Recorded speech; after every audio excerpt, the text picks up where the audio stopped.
Самогон я продавала, трохи грошей я собі назбирала, на базарі лісапед я придбала, найкрутіша у селі баба стала.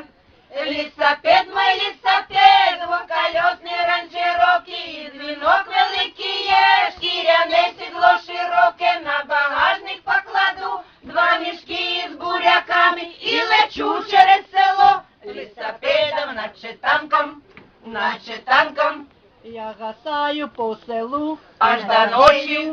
Зупинити лісапед ще не вмію, а на рамікум сидить ще регоче. Я йому кажу і злазь, а він не хоче.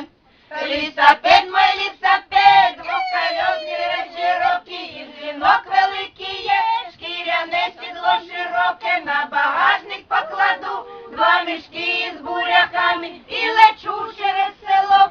Лісапедом, наче танком, гасали по селу аж до ночі.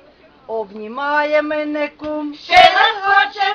А яке кому діло ще й до того, що катаю по селу кума свого. Лісапед, мой лісапед, двоколесний ранчерокий, і дзвінок великий є, шкіряне сідло широке, на багажник покладу, 2 мішки з буряками і лечу через село.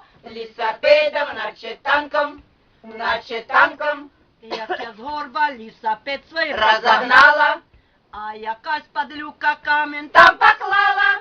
Ми зробили з кумом гарне сальто, він зубами, я грудьми до асфальту.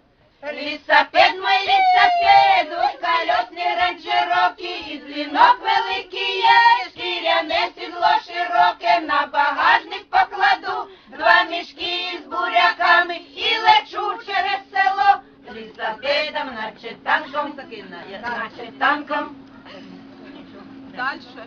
Лісапед мой геть увесь розлетівся, слава Богу, кум живий залишився.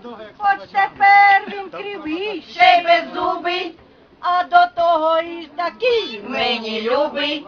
Лісапед, мой лісапед, двоколесний ранчерокий, і дзвінок великий є, шкіряне сідло широке, на багажник покладу, 2 мішки з буряками і лечу через село. Лісапедом, наче танком, знову буду самогон я продавати, щоб на цей раз мотоциклета вже придбати. 3-колесних ранчероків вже на дворі, кум Іван мені моргає за забором. Мотоциклет, мой мотоциклет, вже виблискує на сонці, тормози у його є, і коляска є при боці, помчимо із кумами, нам не страшна каменюка, очі бомбу підкладає, тая самая падлюка, вот падлюка. Кум Іван мій свою гордість також має, давно гроші на машину він збирає, а як справжніх ранчероків вже придбає, от тоді вже і мене він покатає. Ранчерокі, та колеса на всі боки, вона має тормози, швидкість більше в 3 рази. І така машина є, це вже ти мені повір. Лісапед, мой лісапед, а його тільки вред, мотоциклет не наче птиця, в господарстві пригодиться. А машина то круте, все указує на те.